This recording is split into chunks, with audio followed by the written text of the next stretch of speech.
Okay, well, let's go ahead and get started. Welcome this afternoon.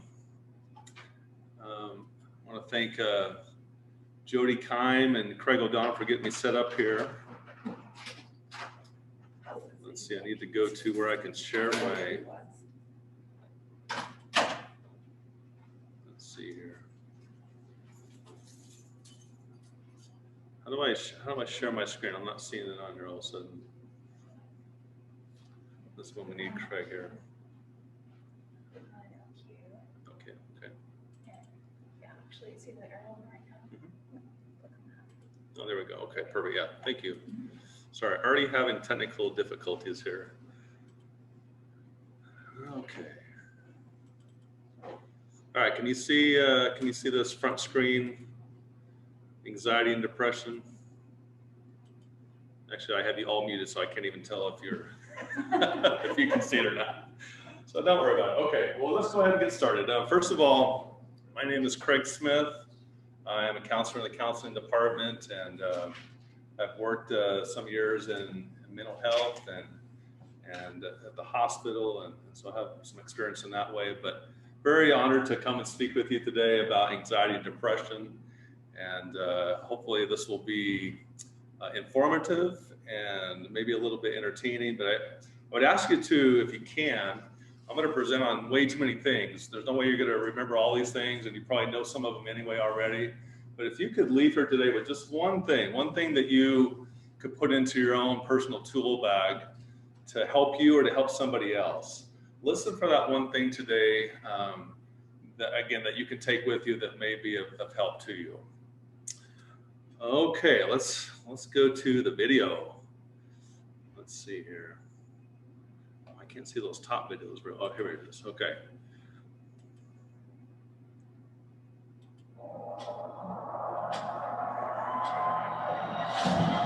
Here in New York City's Times Square, police are expecting more than 1 million people to pack the surrounding city blocks to watch the iconic ball drop. Firefighters in Australia are calling the danger from wildfires there unparalleled. There are more than 60 fires burning along Australia. Click that Zoom share. Okay. Share that script too. So resume. Okay, up here. Right here. Right there. And now Okay, go. so you're only sharing the PowerPoint. You're not sharing the full screen. Okay. How do I share the video So too? click stop share. Okay. And now click share screen again. Okay. Uh-huh. And you do the screen when it's highlighted in blue, Uh-huh. top left. Well, up here. Yeah. And now share. Now share. Bottom right hand corner. Okay. Oh, right there. Okay. Now when you go back to the video, the people online. So the video will be able to see it. Okay. Okay. Cut. Take two. Let's try this again. So now they can see it. Here in New York City's Times Square, police are expecting more than 1 million people to pack the surrounding city blocks to watch the iconic ball drop. Firefighters in Australia are calling the danger from wildfires there unparalleled. There are more than 60 fires burning along Australia's east coast. The first case of the deadly coronavirus making its way to the U.S. The CDC is predicting more than 180,000 deaths in the U.S. I guess there is no one to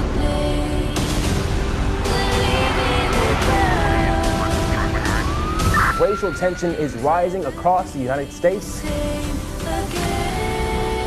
This is a message from Anonymous. Police brutality and murder is a widespread problem in the United States.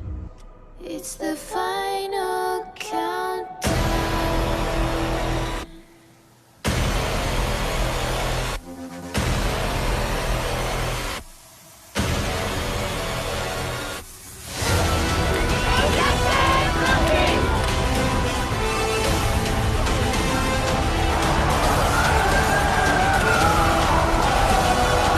President Trump has just been impeached. World War III is beginning to trend on social media. Conspiracy theory that connects 5G technology with coronavirus. All things Cleanup, oh my gosh. I am officially declaring a national emergency.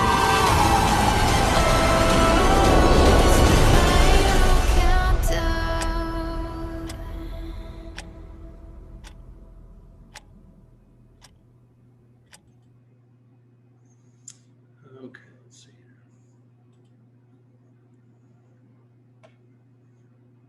here. Okay. Do you see me again? Yeah, okay. All right. Wow, what was it like watching that movie trailer of 2020? Anxious. Yeah, exactly. Well, congratulations to all of you. You made it, you lived that. You're actually a part of that movie trailer. That's incredible when you think about what we've just been through. And how many of you, maybe like me, thought that things were going to change or get better maybe after the election, maybe in 2021? I know that I was hoping that things would maybe change for the better, but in some ways, at least if you watch the national news, it may have actually gotten worse or is continuing. Let's go back here to the presentation. Can you see the presentation? How do we know if they can see the presentation? So they can see that there. All right. Now I want everyone, if you can, hold your finger up like this, like in a number one. Right? Have you ever been on a number one team or something like that? Yeah. Well, right now in Arizona, we're number one. But maybe in not so great a way. We, at least as of last week, we were the number one hotspot for COVID-19, not just in the country, but in the world. Can you believe that? That's kind of hard to believe. Hopefully that means that we're going to get better too, and things will improve. But the stress is continuing. So what do we need to know, right? Well, maybe a lot of stuff, but let me ask you here in the studio audience: is stress is it good or is it bad? What do you think? Now, this is kind of a tricky question. It's tricky on purpose. What do you think it is? Okay, it could be both. That's right. It could be both. Any other wise answers? The truth is it depends, right? It really does depend. Stress can be a great thing. In fact, some of us do our best work when we're under stress, right? When we have a deadline, when we have some performance that we have to be at the top of our game. In fact, that's what makes some of our professional athletes or our entertainers, that's what makes them the greatest of all time, is that they perform under the most stressful circumstances at the top of their game. It's incredible. But can stress be bad too? It can be, yeah. In fact, sometimes stress first of all, let me say this. Anxiety, sadness, depression, worry, these are all part of the human condition, right? So if you feel any of these emotions at times, that just means that you're normal. Can you pick yourself out on the screen here, or one of your friends? Yeah. Yeah, we all experience these normal emotions, maybe on a daily basis. And so that's very normal. But again, like I was saying, sometimes stress can do funny things to us. And I was going to show you a little bit of a video, but just to jump back and forth a little bit, I'll just tell you a story. When my oldest daughter, our first daughter, was born, they had to rush her out of the room because she had swallowed some meconium. But they brought her back in shortly after that, and she was okay. Now, my wife and I, we had decided before we even had her that we wanted to be the best parents we could be, and we decided that she needed to nurse, to have breast milk, because we thought that there was great benefits from that. And so when they brought her back in from having the meconium sucked out of her, my wife tried to nurse her, and she wouldn't nurse. And boy, all these thoughts and feelings started to flood my mind and my body, and I instantly started to have diarrhea. And I was back and forth to the little bathroom in our room several times. And they took my daughter out, and they let her rest and let my wife rest. About 2 or 3 hours later, after I had been there several times, they bring my daughter back in, and she instantly starts to nurse. And guess what happened? I was instantly better. So stress does funny things to us sometimes. And especially physical things. If we have headaches or bowel problems or back aches, or all kinds of things. You'll see this when you go to the doctor. When you go see your doctor, first of all, it's organic or bacteria or biological. If they can't figure out from a test what it is, then it's got to be a virus, right? And if it's not a virus, it might be your mental health, right? It might be stress. That's kind of the way that it goes, it seems like, anyway. Okay, this is some data, a survey from back in the Boston area, and you notice that this was back in April of 2020. But I think it's reflective of probably how at least a lot of people may have felt at that time. With 72% saying that the coronavirus in some way disrupted their lives. 74%, even more, thought that maybe the worst was yet to come. I think they may have been right as we look back. 39% had lost a job or income. 79% worried that the pandemic would trigger a recession, get worse. 45% thought that it had negatively affected their mental health.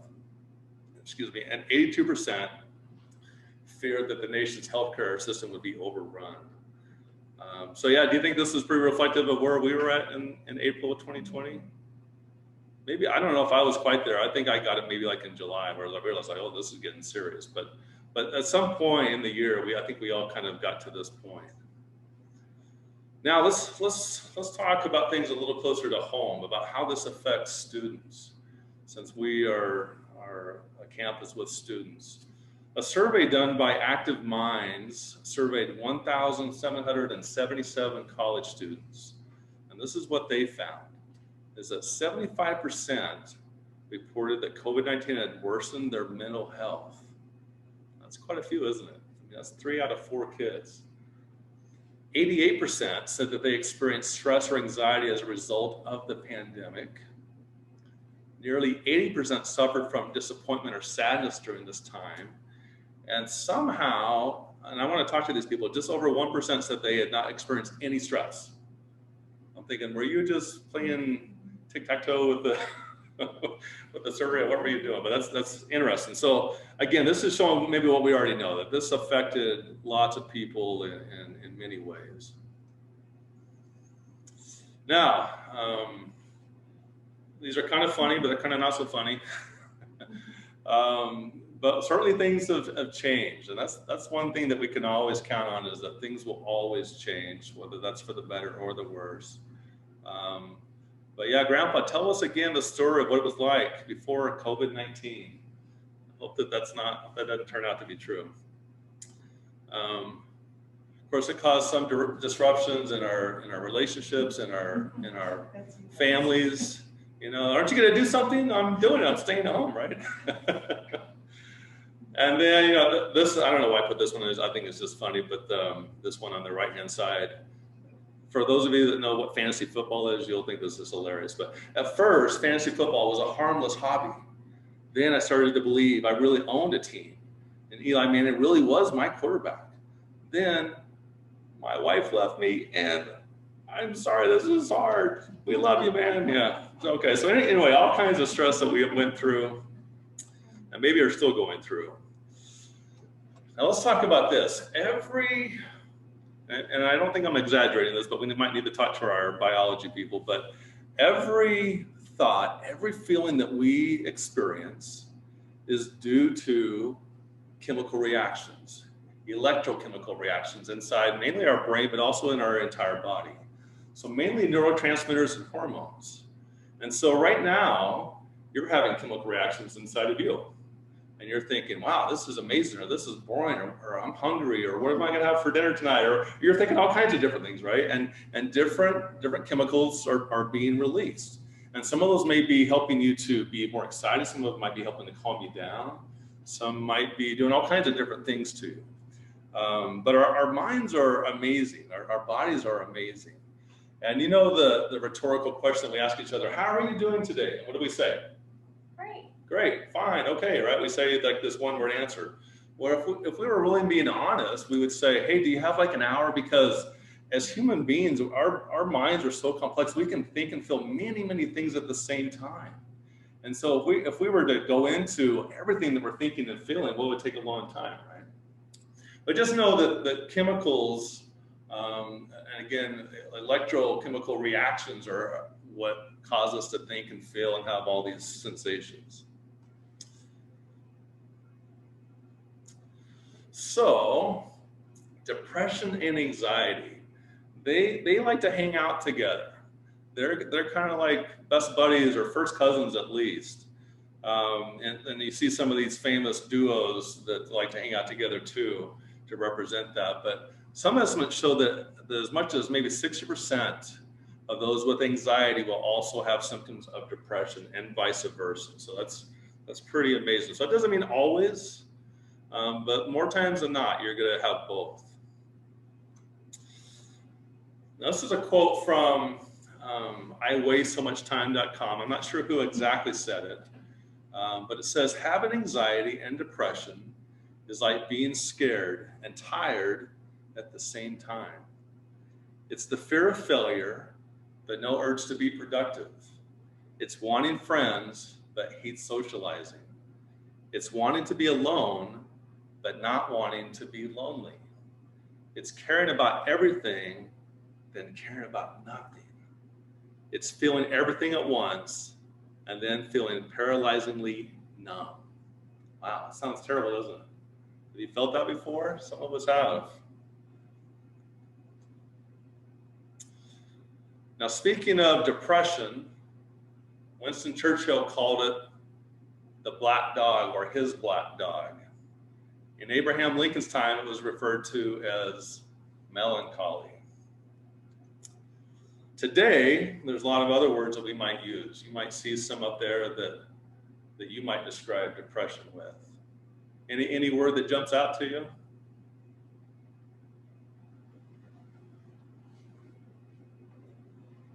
Meh.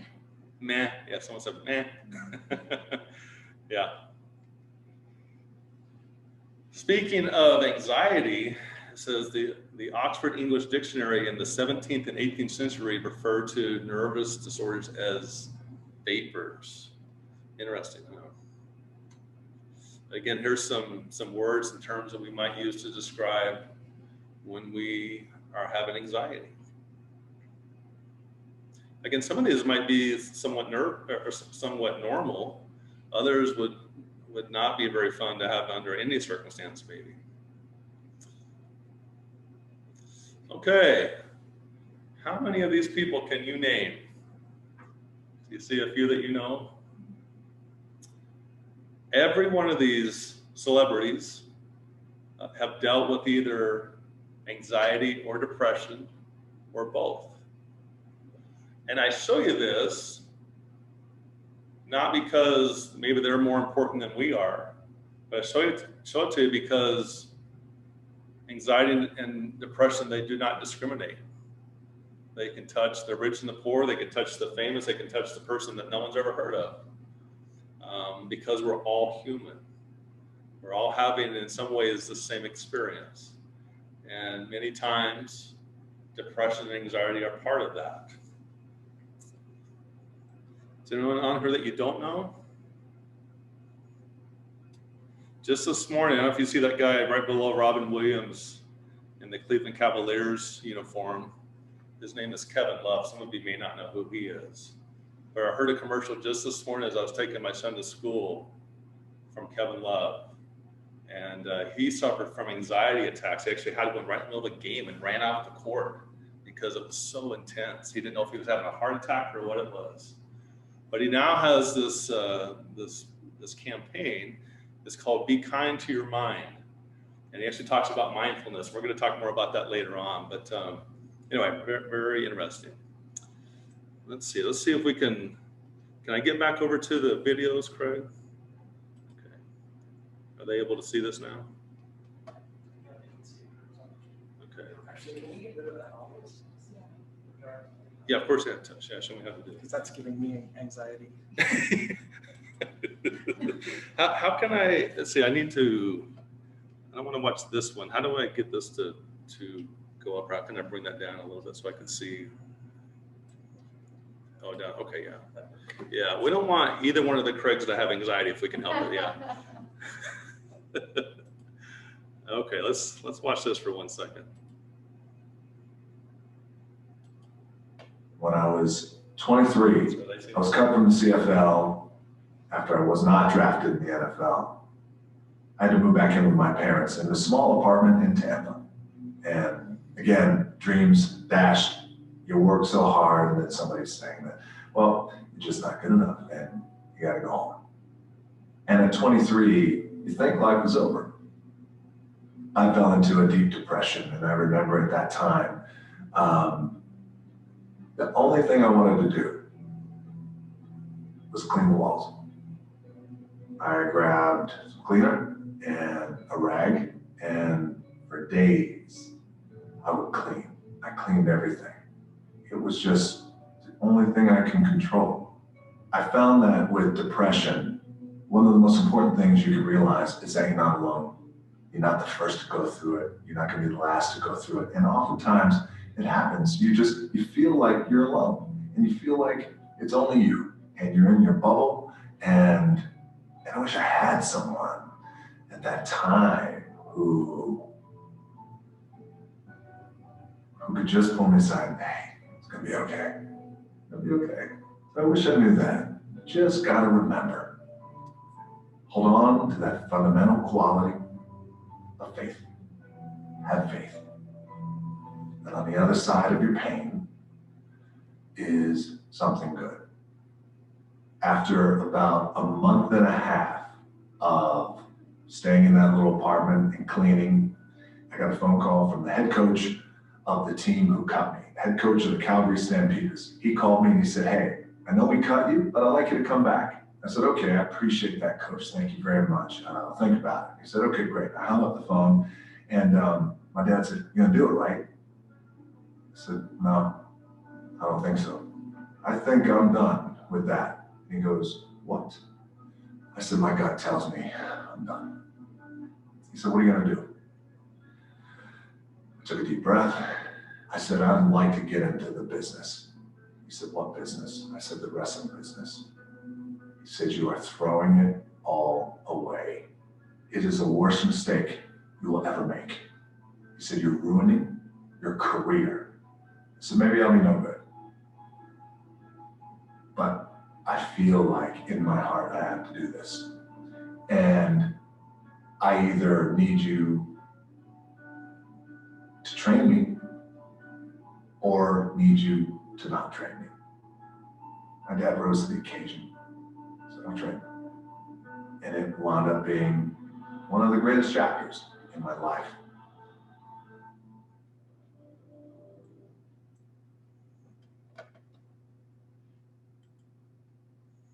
Okay, yeah, what do you think about that? Just kind of watching that from the rock.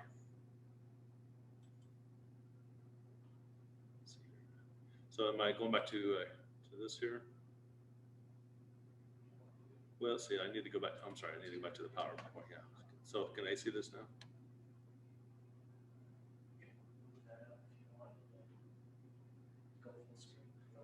Yeah, where's the, let's see here. Oh, here, okay. Yeah, that's what I need to, there we go. Sorry about that.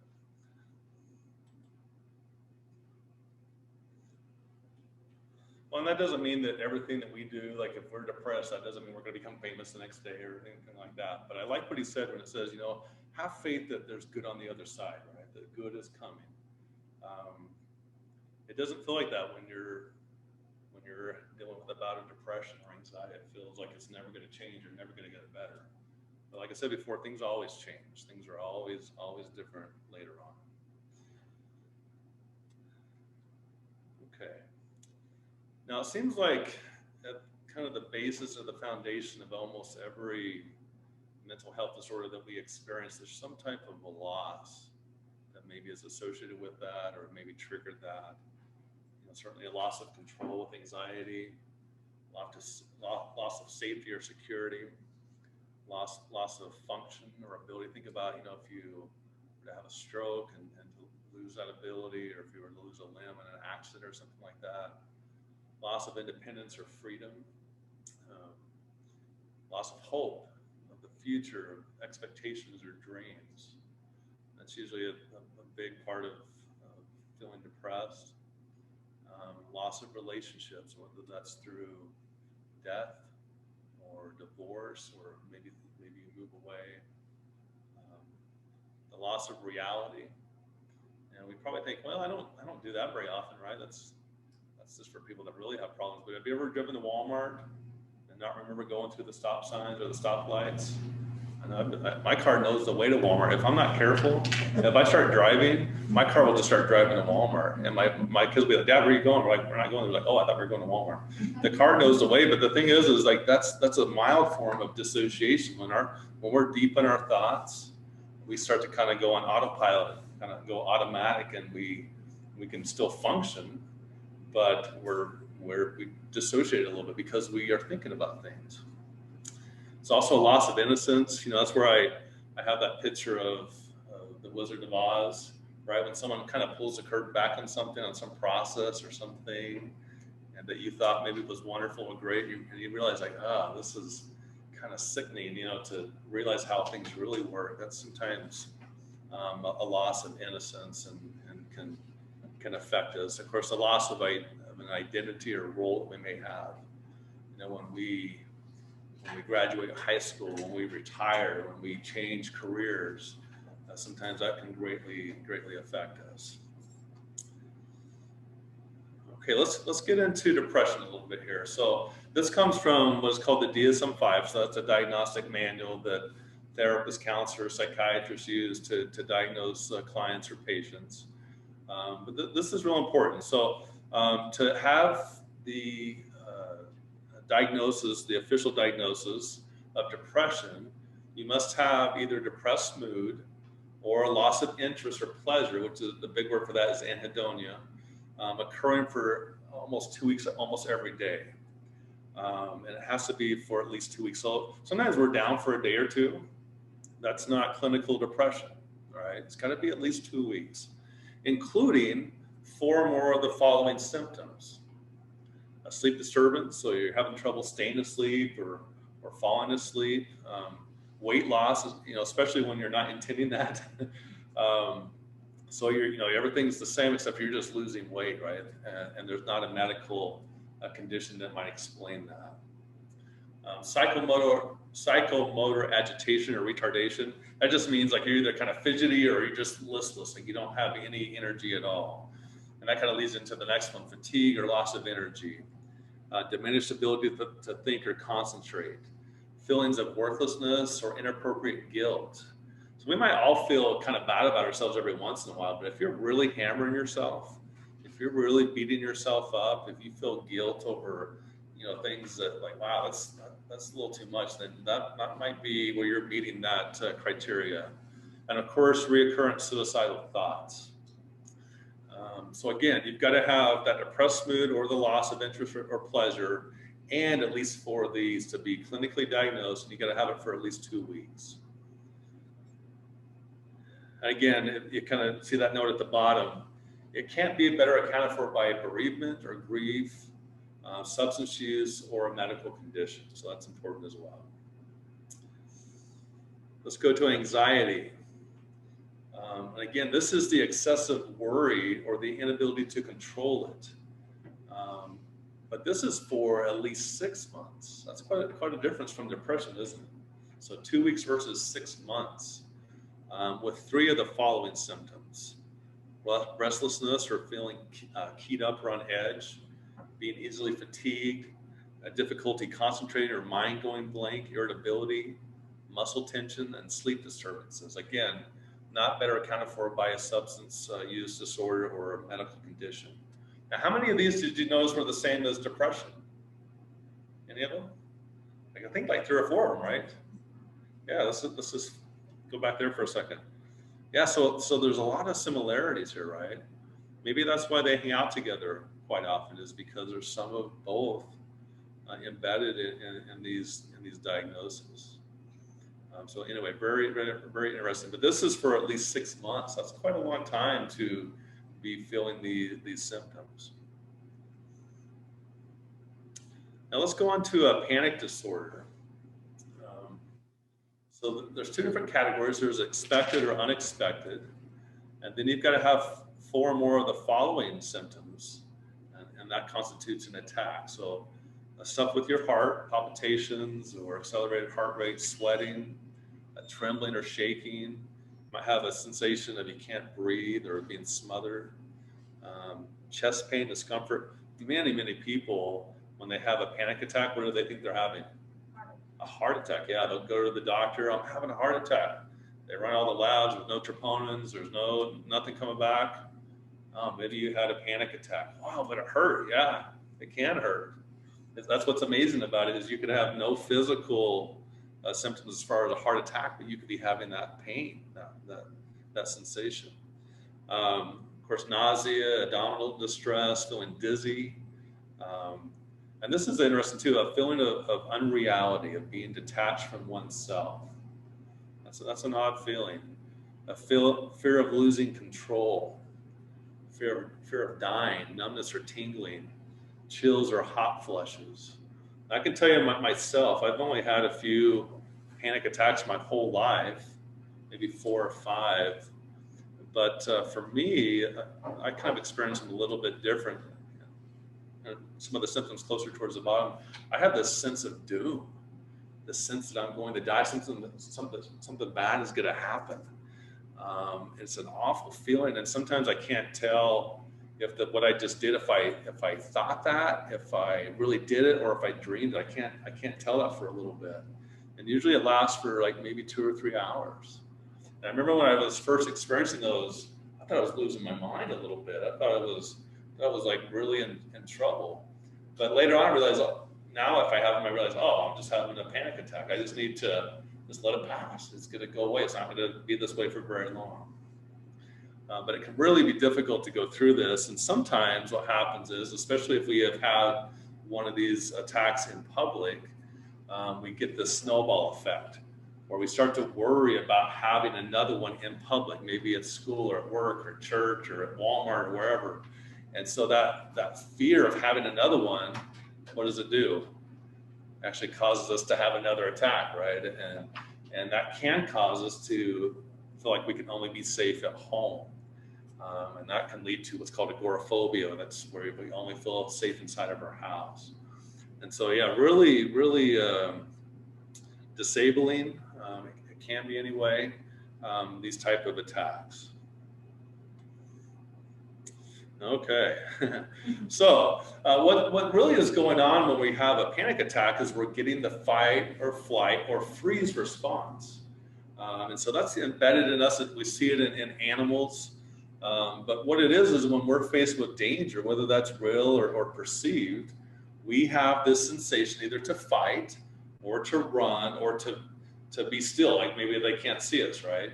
And we hope that the danger passes.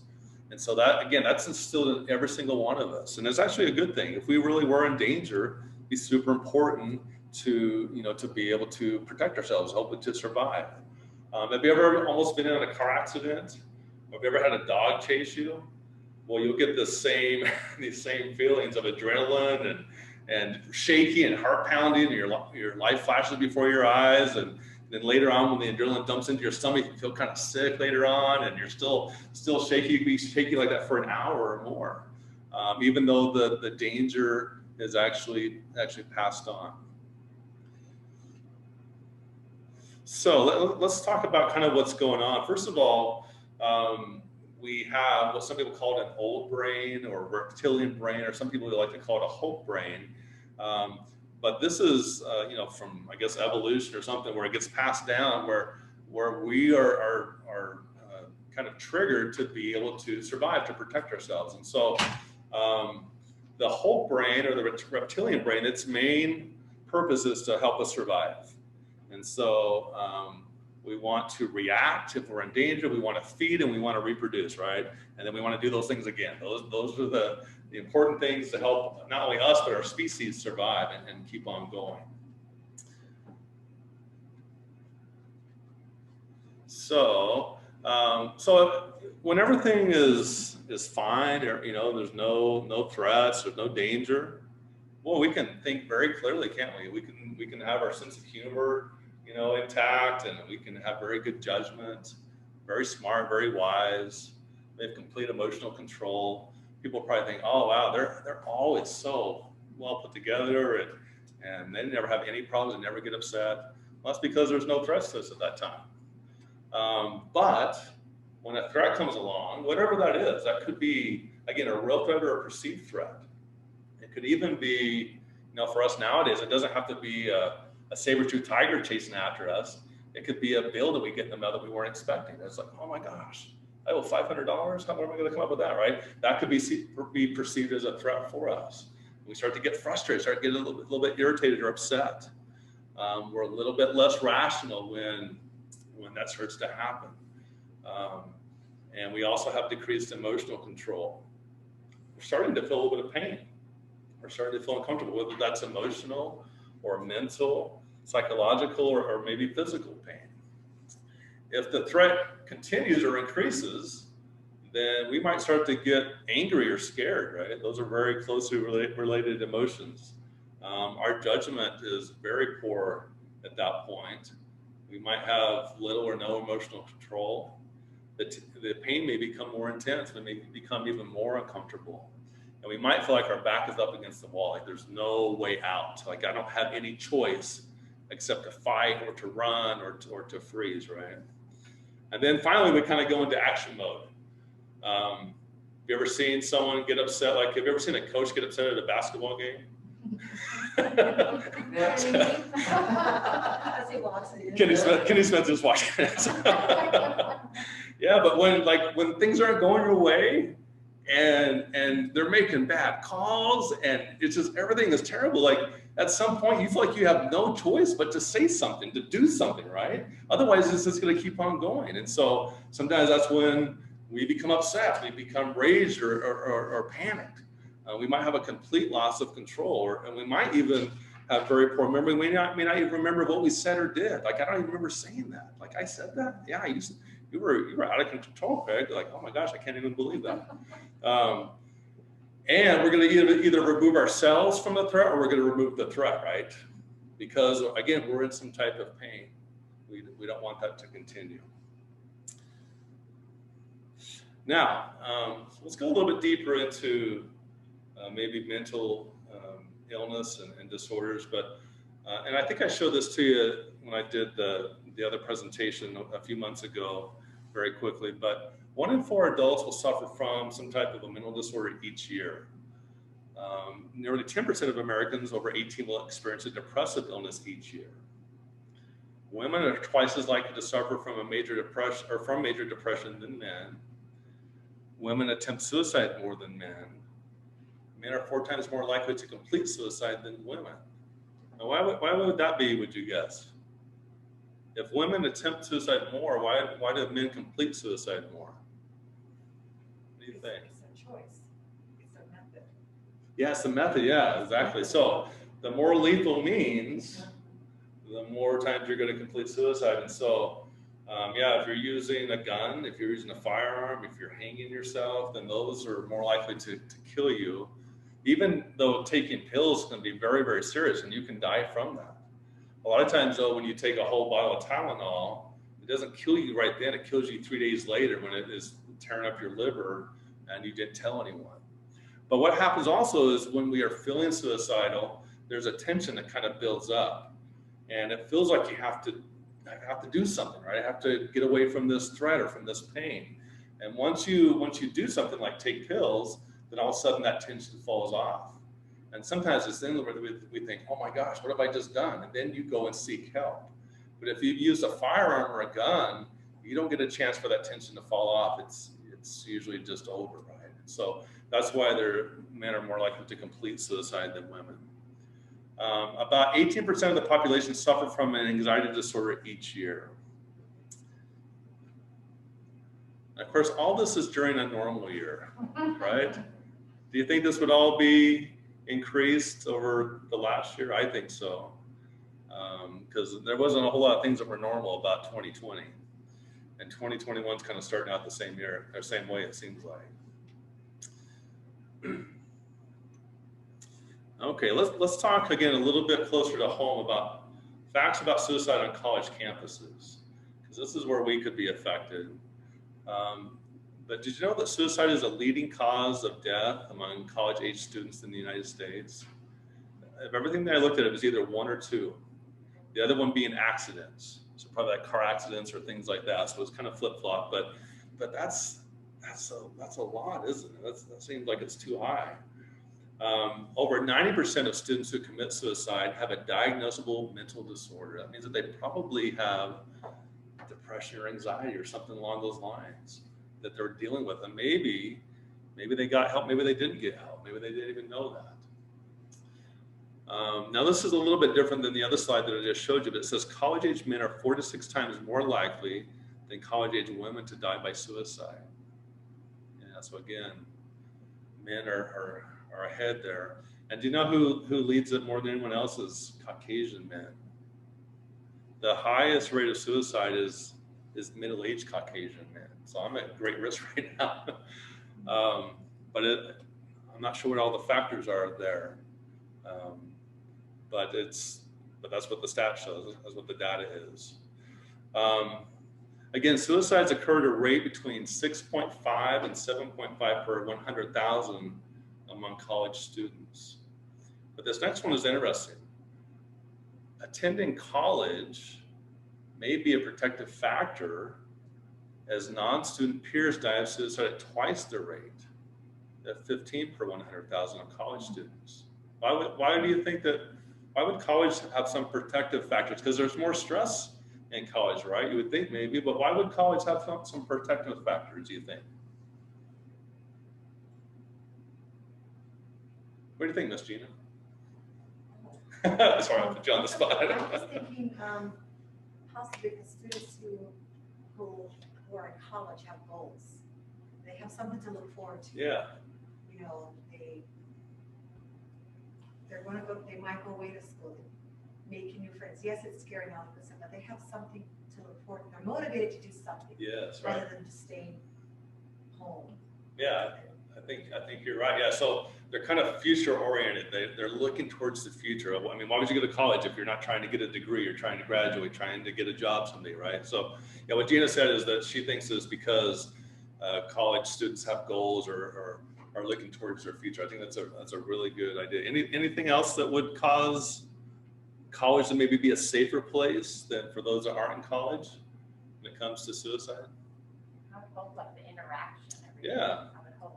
Exactly. Yeah, there's some natural supports, right, in college. Even though you're moving away, maybe from family, from parents, you're meeting new friends. You're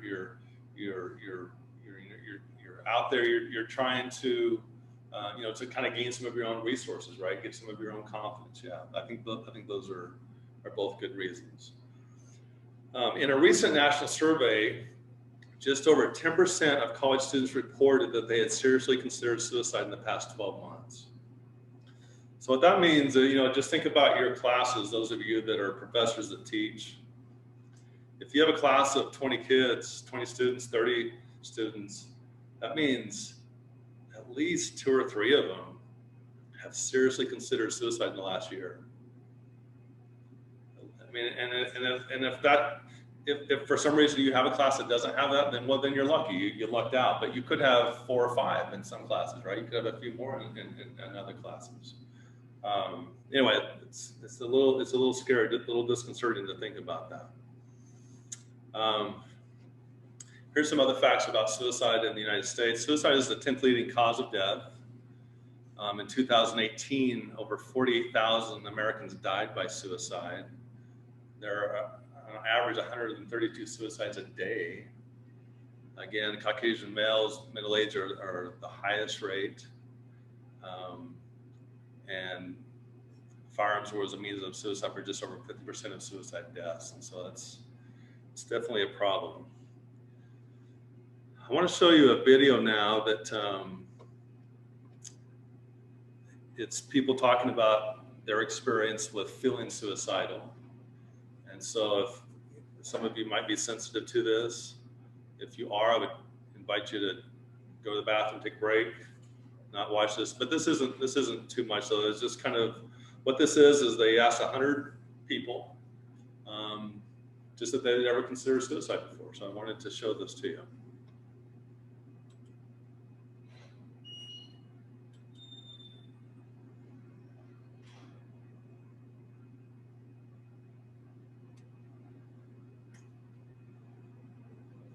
Yes. I took an entire bottle of Advil and brought a knife with me into my room to make it really scary. But I knew that I didn't want to hurt myself with the knife. But I was willing to go as far as take the whole bottle of pills. Alright, this is a heavy one I brought up. Okay. You're sharing your screen. Have you ever considered committing suicide? Hang on, I gotta get better at this. Oh, is it sharing it now? I mean, no. I have not. No. Like you did last time. Yeah, okay. I gotta get better at this. Go to the.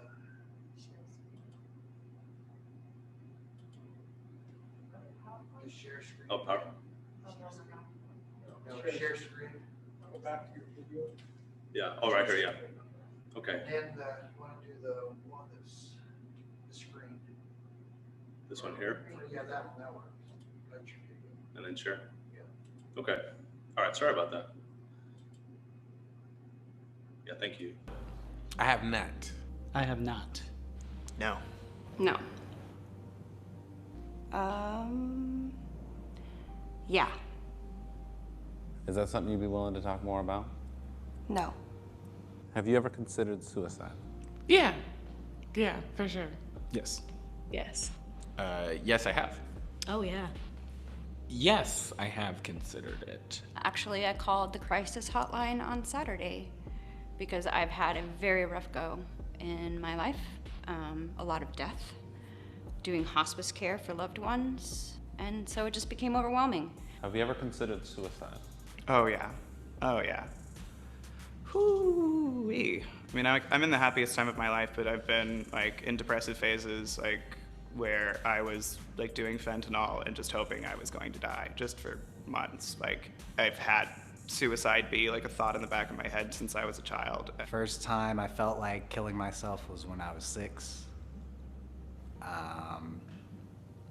And it's kind of just been a thing since then. Pretty much a daily struggle.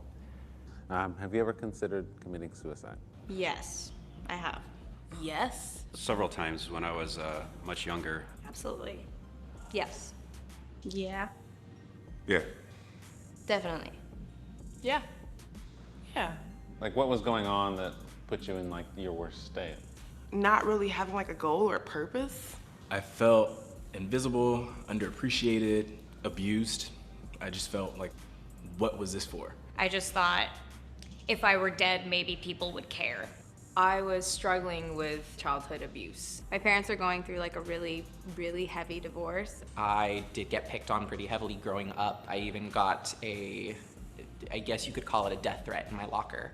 I have borderline personality disorder, so I've just struggled with depression, manic bullshit for like ever. I have a nerve disorder in my face, but I had like one really bad one where I felt like I had like an axe or something in my head, and I just was like, this might be the only way to like not deal with this. I was born to a family where my dad was only 17 years old and my mom was only 18 years old. And for like the first 15, 16 years of my life, I felt like a really big burden all the time. Like they could have had much better existences had I not been around. And that definitely led to some really heavy suicidal thoughts at times for me. Have you ever considered committing suicide? I have not. I have never contemplated suicide. I've never seriously considered taking my life. Not seriously. I have never considered suicide because I'm like scared of death. I've never had reasons to ever even think of committing suicide. Has it affected your life through somebody else at all? I've known people who talked about doing it. You know, someone who's successful at it. Yeah. I'm sorry to hear that. Yep. Anybody close to you that you're willing to talk about? No, I think it'd be better not to. I was recently affected by it actually 2 weeks ago. It rips families apart. It's really bad. Have you ever considered committing suicide? Have I ever considered suicide? Sure. Yeah, I mean, I've definitely had some dark seasons in my life, I think. I've never attempted it, but I have had a few partial hospitalization stays just because it was on my mind. It's more suicidal thoughts than going through with the whole thing. So. When I was young, I considered it, but I didn't have necessarily a plan. You want to know if I seriously thought about it or if I've actually attempted it? Have you actually attempted it? I have actually attempted to kill myself, yes. I've attempted like twice. I tried slitting my wrist. I swallowed a bunch of pills and instantly regretted it. I made myself throw up. I drove myself to the hospital and I was there overnight. Got my stomach pumped. Was in the hospital for 3 weeks. Terrible. It was terrible. I actually had a gun at the time, and I was gonna do it. Like, it was close. But then I had called my mom, and I just, like, you know, broke down to her. My mom ended up like coming home, like kind of in the process, like as I wanted to like do it. So I decided like I didn't want her to like find me like that. I was in the bathroom, and I remember looking at all the pills that I could take, and she knocked on the door and said, "Mommy, I love you." And I didn't do it. I thought about my siblings. I thought that I'm writing their book too, so I can't stop writing because I'm doing it for them. You know, I'd be leaving behind my other sister, and my other sister really looks up to me, and I couldn't like do that to her. And I'm sure it would have hurt my parents too. The main thing that stopped me was just thinking about how much my family and friends would miss me. I remember the night of, actually, I was going through my contacts and I was calling people and nobody was answering. And I was like, you know what?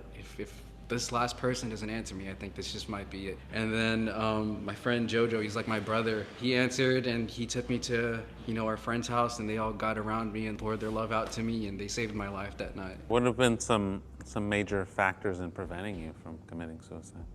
A big one was the students I had when I was teaching. That was pretty much the turning point. Like, ever since teaching and having students that actually like cared about me and learned from me, I pretty much had every reason to live every day. If it's not going away and it's like really serious every day, you should totally go see a doctor. Because I saw a doctor and it saved my life for sure. Being diagnosed and medicated correctly has just changed my life, and I'm not gonna say I don't have bad days, because I definitely do, but those thoughts have subsided, and I'm very lucky to be here. What helps you not be in that space where you're thinking about it? Definitely my animals, my horses, because they're so grounding.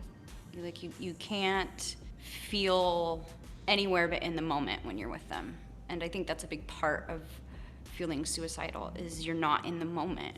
You're in the past, or you're worried about what is the future. Now I kind of really throw myself into music, and that is a really nice therapeutic thing for me to do. Like keeping myself busy, art and like music, hanging out with friends, and just like spending a lot of time with myself and like learning to love myself has helped a lot too. In the darkest times, it was reaching out to friends, and actually even just reaching out to strangers on the internet. You know, I remember in the worst of it, finding chat rooms that were anonymous, just meant for depression, just to be able to talk to people. What it comes down to is your friends are like your crutch. So I really relied on them and what they said, you know. Went to therapy for quite a while. We're doing good now. I'm definitely in a place now where I feel very comfortable and safe. I got a happy life right now, so I'm not really going back to that. I don't know, I don't ever see myself killing myself at this point, which is good. I'm kind of past that really heavy patch, I think. The things that helped me the most when I was dealing with suicidal thoughts was being able to have people to talk to about it. Because I think one of the biggest problems right now with suicide and how our culture handles it here is that it's this like icky taboo thing that you need to stay away from and don't touch with like a 10-foot pole, when in reality we need to be talking about it, and it hurts to talk about it and it sucks and you feel really vulnerable, but you need to be able to normalize it, and you need to have that normalized.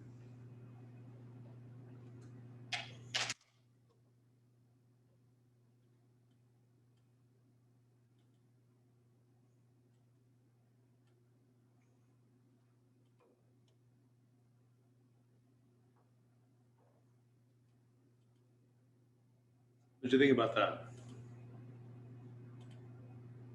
hard to watch? Interesting. Interesting, yeah.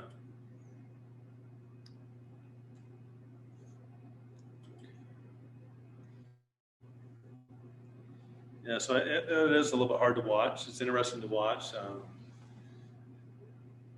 What I would tell you, I've talked to a lot of people that have felt suicidal, that are suicidal, who've even attempted suicide. And what I've learned about it is that most people, almost all of them, who feel that way, they really don't want to die. And that might sound kind of strange, considering that they're suicidal, but what they'll say is, when you explain it to them, when you ask them this, is I don't want to die, but I don't want to keep living the way that I'm living. I'm in too much pain. And so when we have a lot of pain, whatever kind of pain that is, whether that's physical or emotional or mental pain, wanting to escape that pain is actually normal. You know, think about when the stove's out. If you touch the stove and you pull your hand away, is that weird? No, that's the right thing to do, right? We have that reaction to it. But when we have emotional pain, sometimes that's hard to escape or hard to get away from. And it can feel like the only way to escape that is to maybe not to be alive. And so when we feel suicidal, we really are just saying, I don't want to keep being in pain. And that's normal. If you like to be in pain, that's not normal. That does happen sometimes, but that's most of us don't experience pain that way. And I'll tell you this too, that if you've never felt suicidal, that's wonderful, that's good. There isn't any one of us, because we're human, that if we didn't have enough pain, if we had too much pain, that we wouldn't feel that at some point. At least like, I don't want to keep doing this. I don't want to feel this way any longer. Now, if we have a purpose or reason, we can actually feel lots of pain and continue through that. We can do really hard things and difficult things, even though they're painful. But there's got to be a good reason for that. Sometimes we can find that, sometimes we have that, and sometimes that's very difficult.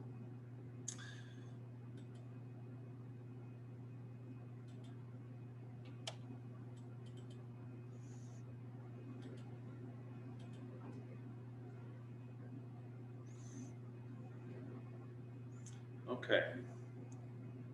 Are they seeing my screen here or not? Can't tell. It is? Okay, good. Okay, so let's talk about some myths of suicide. Again, first of all, people that feel that way don't always want to die. Someone who commits suicide is just being selfish. That's not always true. Now, when we are in pain, pain kind of makes us selfish, right? It makes us have to concentrate or think about us. But most of the time, they're just trying to, not be in pain. There's always signs that someone is considering suicide. There are most of the time, but not always. Sometimes when someone commits suicide, we go back and we try to think, like, did we miss something? Did we not see what was going on? Like, what happened? We try to explain it to ourselves, and sometimes that's not fair to us because maybe there were no signs. Now, this is important. Asking someone if they are suicidal, and maybe that they are, will push them over the edge. That is not true. In fact, it's almost exactly the opposite. If someone is feeling that way and you ask them, hey, are you feeling like you want to hurt yourself or take your life? You know what they might say? They might say, well, how did you know? Like, I can trust you is what they're going to feel like. And they can talk with you. Now, is it scary for us to ask that question? Well, it can be, right? Like, we don't want to have them say, yeah, I am thinking about that. That can be really scary for us. But it's not going to be something that pushes them over the edge. A simple solution to suicide is to encourage people to not think that way. Well, if we think that, that's awful. That's terrible.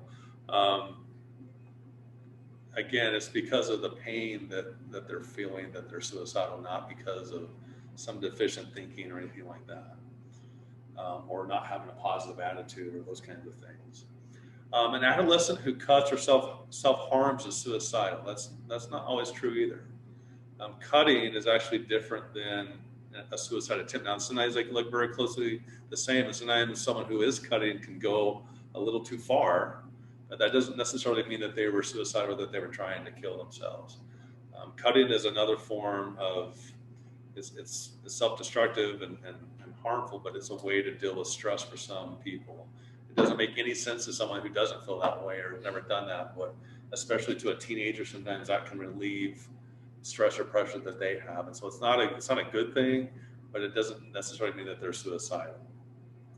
And only a professional can help a suicidal individual. That's not true. We can all help someone that feels that way. Now, that doesn't mean that we don't want to take them to someone that is a professional at some point. But in the moment, every single one of us could be someone that can make a difference. And the last one, when it comes to suicide, I don't know what to do. I hope that you could honestly say, maybe after this presentation, is I don't feel great about it, but I kind of do know what to do, and I could help someone that I care about. Right? Any questions about any of these myths? Check the chat. Yeah. 20 I saw. I don't know if they're all talking to each other. Oh. Let's see. Do I stop sharing the screen? Yeah. Okay. Chat. Oh yeah.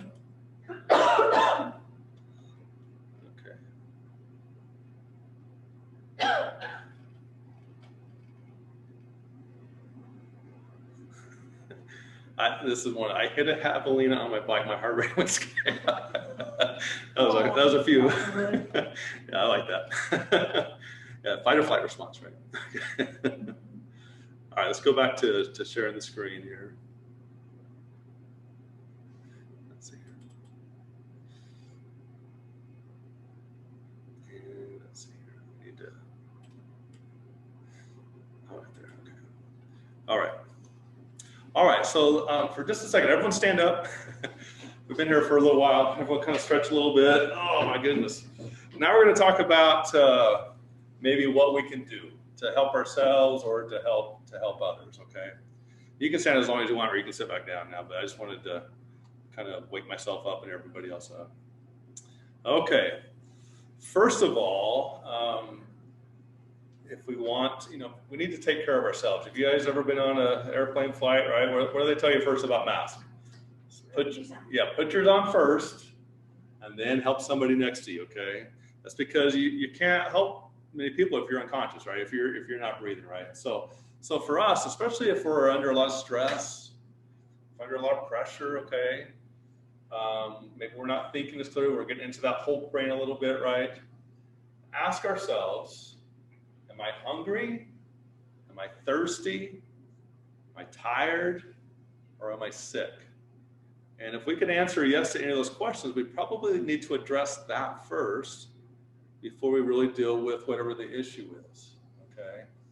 You've probably been told, like when some of you that are married, maybe all of you are married here in this room, but sometimes you'll give advice like, don't ever go to bed angry, right? Have you ever heard that advice before? Yeah, that's not terrible advice. It's kind of cliche, it's a little bit, but this might suggest something different than that. This might suggest actually a good night's sleep might help you, right? Getting something to eat might help you. Getting something to drink, not alcohol, might help you. Taking some Tylenol or getting some medication or something might help you, okay? And then resume maybe that discussion or that argument later on, okay? And so I would tell you maybe going to bed angry, maybe that isn't the worst thing if you need a good night's sleep, okay? But basically, we need to meet our basic needs first before we tackle big problems. And what you'll notice too is that, we can handle lots of stress, lots of things when we're feeling good, right? But boy, if we're not feeling good, sometimes the smallest thing just knocks us over and it's too much for us. Okay, the 3 B's to take care of yourself. And these are real general, real basic, so you kind of got to customize them to yourself. But be active, be outside, and be around people. Now, some natural mood-altering behaviors, and these will work if there's not a chemical component to maybe why you're having depression or anxiety. There can be some reasons why you can still have depression in spite of these things. So if you're trying some of these things and they're not working, you probably need to go see your doctor, okay? Because it could be a little bit more of what's going on as far as depression or anxiety. But laugh or smile, eat chocolate, get some sunlight, listen to music, intimacy. That could be physical or emotional with your loved one. Volunteer, do something for others. Watch an open flame. What in the heck does that mean? Did you know that if we can stare at an open flame like a candle or a campfire for 5 minutes, it actually brings our brainwaves down to a normal level and we'll feel more calm? Try it out sometime if you don't believe that. But yeah, have you ever sat at a campfire and you can just stare at that for hours sometimes, right? And you just mesmerized by it, right? And it just feels so good. And then it's like 8:30 and you're like, I'm ready to go to bed, right?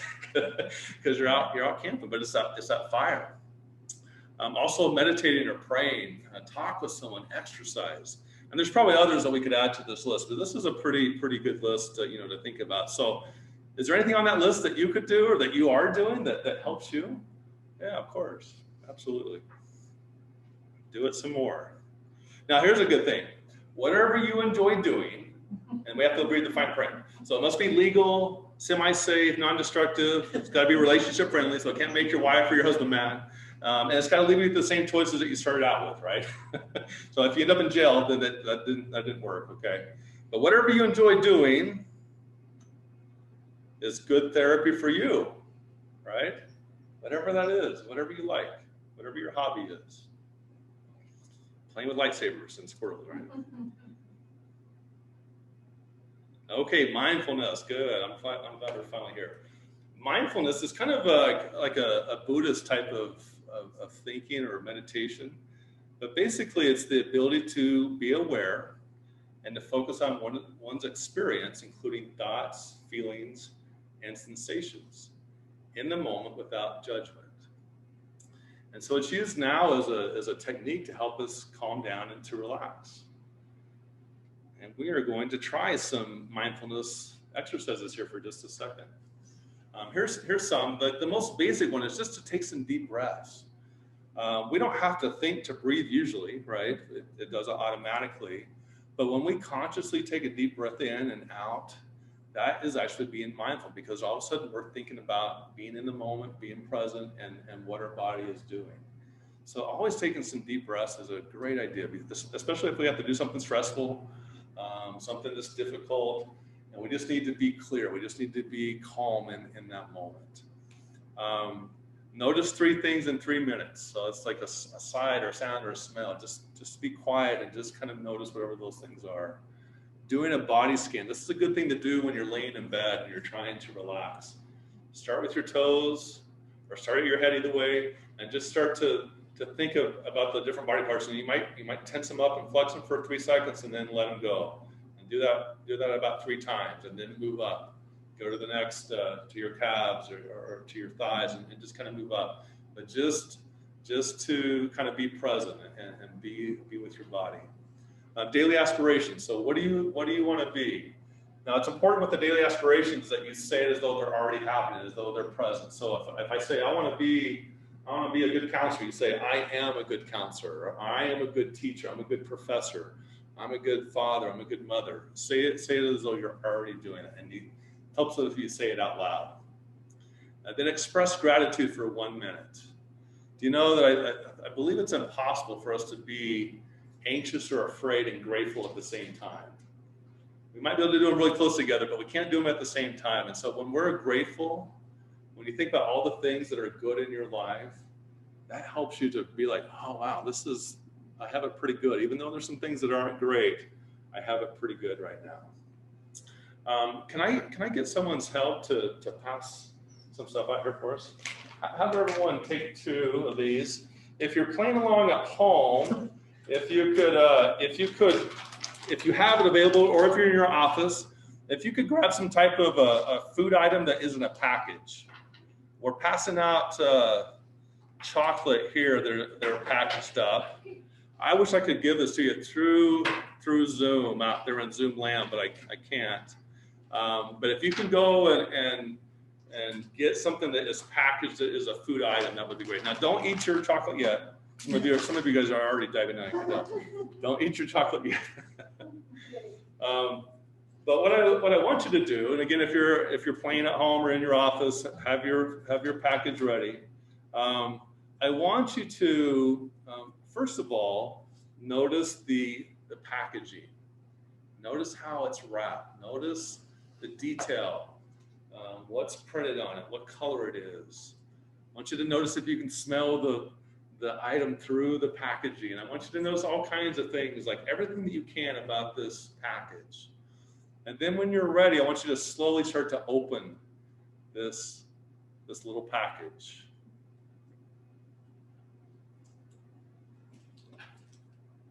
Slowly start to open that up.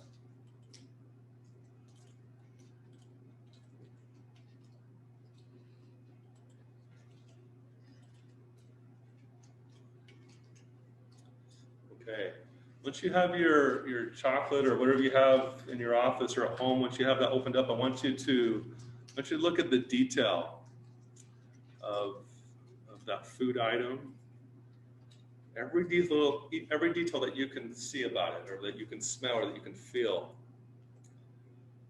Notice the color, the texture, the smell.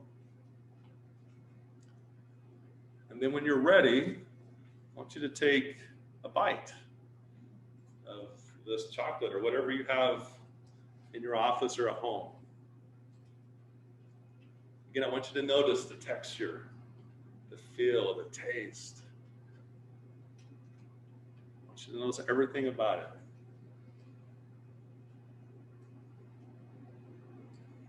Okay. What did you notice? That's the slowest I've ever eaten. Gina said that's the slowest I've ever eaten a candy, which yeah, that's usually the first thing I notice too, because usually like 4 of them are in my mouth before I've even noticed what I've done. I think it kind of quiets your mind. Everything else that's going around. Yeah. Just concentrating on You're just on that. Yes, exactly. Yeah. What else? So all the cares of the world just disappear. Dr. Phil said all the cares of the world just disappeared. Powerful. Yeah, exactly. Anything else that you notice? I've had someone before said, I think I enjoyed it more because I was taking more time and putting more attention on it. The other day I went with one of my friends we went to get a Coca-Cola, and he says, Craig, he goes, you got to get one of these Mexican Coca-Colas, the ones that are bottled. And so we both bought one, and they'd pop the top, and boy, I started to guzzling like I was in a Coca-Cola commercial. And he's like, Craig, stop.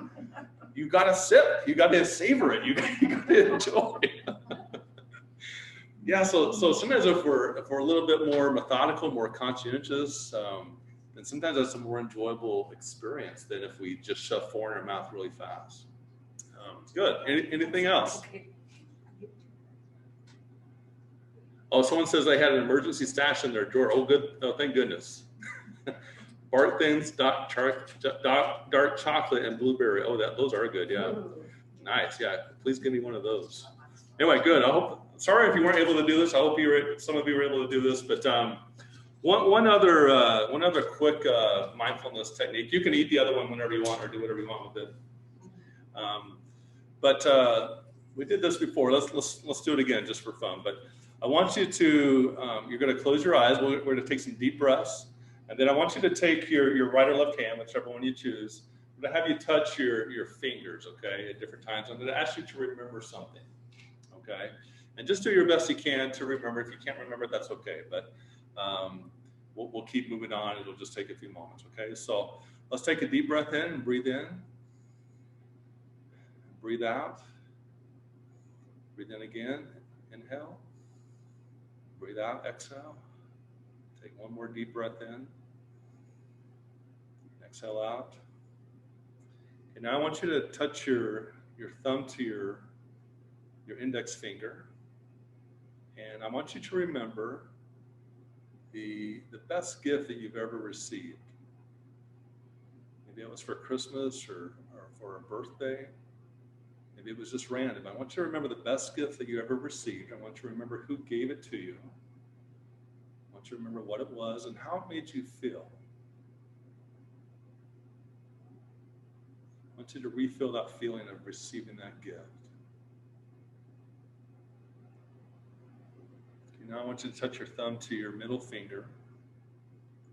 I want you to remember a time when you accomplished something that was hard, something that you were proud of accomplishing. I want you to remember what it was that you did, where you were at when you did it, maybe who you're with.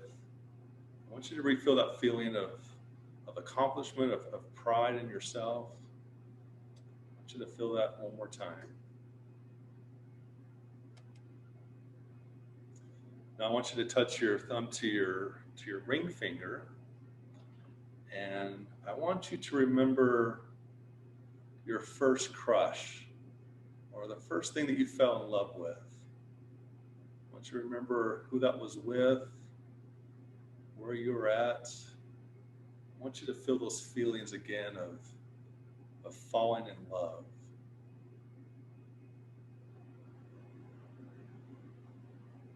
Right now I want you to touch your thumb to your pinky finger, and I want you to remember a time when you did something for somebody else, some act of service or kindness. Again, I want you to remember who you did that for, where you were at. And I want you to refeel that feeling of kindness, of generosity, and how it made you feel to see what it did for them. I want you to refeel that feeling. Okay, now you can relax your hand. Let's take a deep breath in, breathe in, and exhale out. Breathe in again, and out. And one more deep breath in, breathe in, and breathe out. And then when you're ready, you can slowly open your eyes.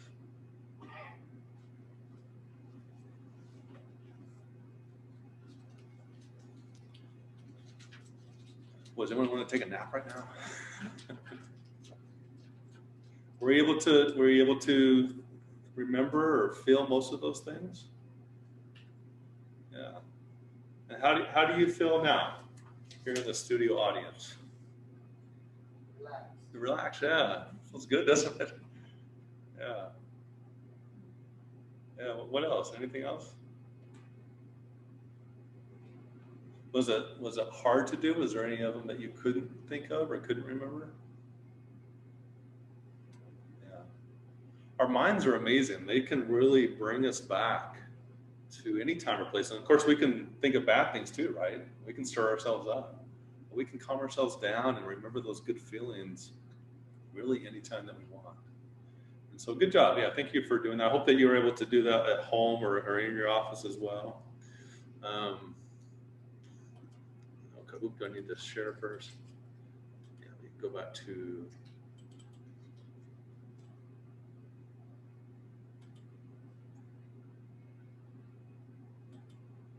here we go. Okay. All right, so let's talk just real quickly about if you're having some sleep trouble. Of course, it's easier said than done to get better sleep, but some good ideas are to establish a routine, increase your exposure to bright light, especially sunlight during the day, reduce blue light exposure in the evening. So that could be done with blue light glasses, or maybe turning your phone off or not as much, reducing the light on it. No caffeine late in the day, reduce long or irregular naps during the day, take melatonin, reduce or stop drinking alcohol, set an ideal bedroom temperature, usually around 70 degrees for most people, reduce late night eating, use relaxation techniques like what we just did. Try a weighted blanket. I actually brought a weighted blanket today. This is a relatively small one. I think it's only like 8 or 10 pounds. But have anyone ever used a weighted blanket? I don't know exactly why they work, but they can be very helpful sometimes. They just kind of make you feel more secure, and I don't think you move as much, but they can be very, very helpful for some people. They usually cost maybe between $25 to $50, maybe more than that, but they can be very helpful. Regular exercise, and also, if none of these things are working, you're still having difficulty, again, good idea to go see your doctor if there's any like sleep disorder or anything like that. Again, see your doctor. It's always a good idea to let them know not only how you're doing physically, but how are you doing, mentally and emotionally too. Sometimes medications can be helpful. Not always. I wouldn't jump there first, but sometimes they can be very helpful. Also, like when we're thinking about people that are struggling, especially if they're suicidal, if they are, depressed or anxious, we don't have to be a therapist. We don't have to be a psychiatrist or a doctor. We just have to be their friend. We just have to be there with them and help them get to where they need to go, or give them the resources to where they need to go. That's really all that we have to do. And sometimes we are worried, like, what do I say? What if I say the wrong thing? Well, don't say anything. Just be there with them. Just be in the same moment with them. And the truth is if you say the wrong thing, but they know that you care about them, it's not the wrong thing. It doesn't bother them. Okay. So just be there with them. Don't be afraid of that. And also, if we can please stop the stigma. I think that this is already happening, and maybe thanks to 2020, now that we all have anxiety and depression, we're all the same. But sometimes we need to be careful of the words that we use. And I'm guilty of this, of saying crazy or things like that. Man, this is just so crazy. Well, that's not the worst thing, but if you call someone crazy, that can be pretty offensive to them. And psycho or bipolar, or these are other words that we might use as well. But that kind of continues the stigma that there's something wrong if you have those kinds of feelings or conditions. And in most cases, we want to stop what I call John Wayne therapy. Now, there's nothing against John Wayne. I like John Wayne. He's one of my heroes. But John Wayne therapy means, like, if we're telling, hey, just snap out of it, or stop thinking like that, or you just got to be tougher. Like those kinds of things for someone that is dealing with a serious mental illness are like telling someone that has cancer, well, why are you taking chemotherapy? Why don't you just have a good attitude and you wouldn't have cancer anymore? Well, we'd never tell someone with cancer like that, but we do it all the time with people that have mental illness.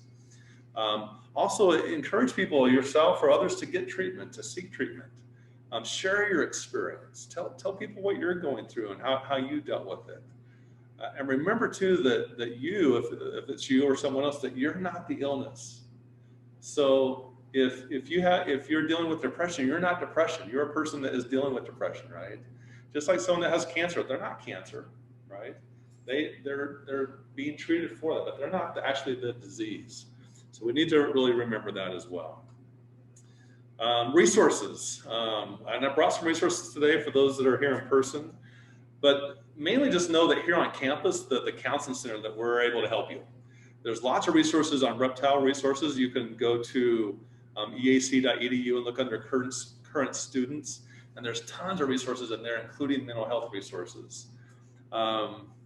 Also, as far as the counseling department, if you click on student services on the website and go to personal counseling, there's actually a form that you could fill out. It's very simple. We mainly just want to know who the student is and what's going on. That's really all that we want to know, and that could be the referral form that comes to us, and then we can seek that student out. What I really appreciate is we've had some professors, some staff that have actually walked over with their student to the counseling department and introduced themselves to me. And then I'm able to talk with them and kind of get things started. We have a 24-hour crisis hotline that will activate the crisis mobile team. What that means is if you're having a crisis in that moment, they can come to where you're at. Now, a lot of times they end up going to the emergency room because people go there as well, but they can actually come to your home, or they could come to our campus if need be. Also, recently the Safford Lions Club, they had a mental health awareness 5K, 10K run. And from some of the monies that they made, they donated some of those to us. And so we have a little fund that is meant to be for students who are underinsured or have no insurance, but need mental health services. And so we want to use that. So please send people your way if you're aware of that need that they have. And then we also have a thing that's coming up called Tuesdays with Craig. I'm not sure who came up with that. Probably me. but we're going to have some leaderships. We're going to have some leaderships about various mental health topics that may be helpful to your students, to you. I have one here. Let me see if I can break out of here and get back to the sharing side here. Let's see here. Let's stop sharing. So you can't even see this, but basically, I wish I could make this bigger for you, but we have this, and we'll send this out around campus. You should be getting this in your mailbox soon, of different topics. What we did is we thought about making this a class, and and having credits involved. But then we thought, you know what, let's just make it where it's no cost and anyone can come to it. And you can come when you want. And it's, again, for students, but also faculty. And it's meant to just be a support to our students and to our staff here at EAC. Okay, let's see. Oop. I don't think I'm sharing the outline. Let's see, let's go back to, I know we're right here at the end. Is that sharing it or not? I think so. Okay. And then just real quickly, now we brought John Wayne back because we do want to build resiliency. So sometimes having some perspective, you know, and this is what I'll tell people when they come in and they tell me like all these terrible things. I'll say something like this: "Wow, this isn't your first rodeo, is it?" Cool, because what is that conveying to them? Like, you're pretty tough. You've done this before. Like you kind of know what's going on. And then I'll say something like this to them too. Like, this is kind of like a counseling hack. After they've like told me all the terrible things that have ever happened to them, I'll say something like this: "Wow, you've been through this, this, and that, and the other. How are you so strong to get through that?" And I've seen people that, you know, they're slumped over, they're crying. And as soon as I say that, you know what they do? They like sit up and they're like, "Yeah, I am strong." Or, "Wow, I never thought of it like that," right? But they start to have a different perspective, a different feeling about themselves of what they've been through. We can always compare the undeserved bad things versus the undeserved good things. You know, if we think about it, we've gotten some of both, right? A lot of times there's more good than bad. And certainly give yourself some credit and others when that is due. Remember that if we're failing, that's the road to success. I know we always say failure isn't an option. Well, actually, failure is an option, and that's how we get better a lot of times. It's how we grow. It's how we develop. We can do hard things. So this is when we need a little bit of John Wayne therapy, right? But this is more of a kind of pick yourself up, and this isn't for someone that is dealing with serious depression or anxiety. And then I took this from President Haney. He sent this in an email right before, I think it was the end of the year, maybe it was just after, but he says, "For me, the year 2020 will be remembered as a time of lessons learned and resolve strengthened. A year when we were challenged on a personal and professional basis. And for many, those challenges persist. But more importantly, as an institution, you rose to that challenge.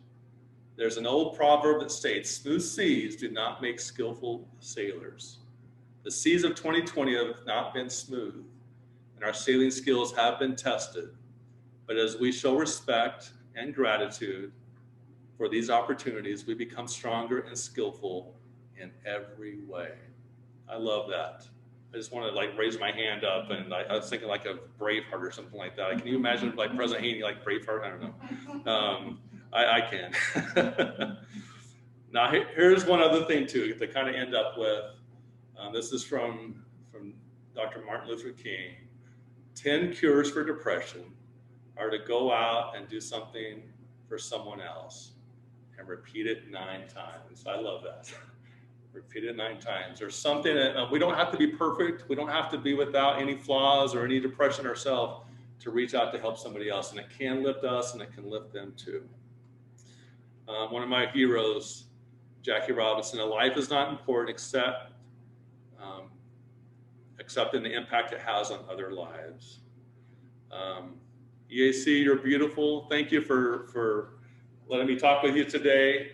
And I hope to see you and your students throughout the coming year and certainly this semester. Please reach out to me if you have any questions or if I can be of help to you in any way. I'm again, so grateful to be here, and thanks for your time and attention today. All right.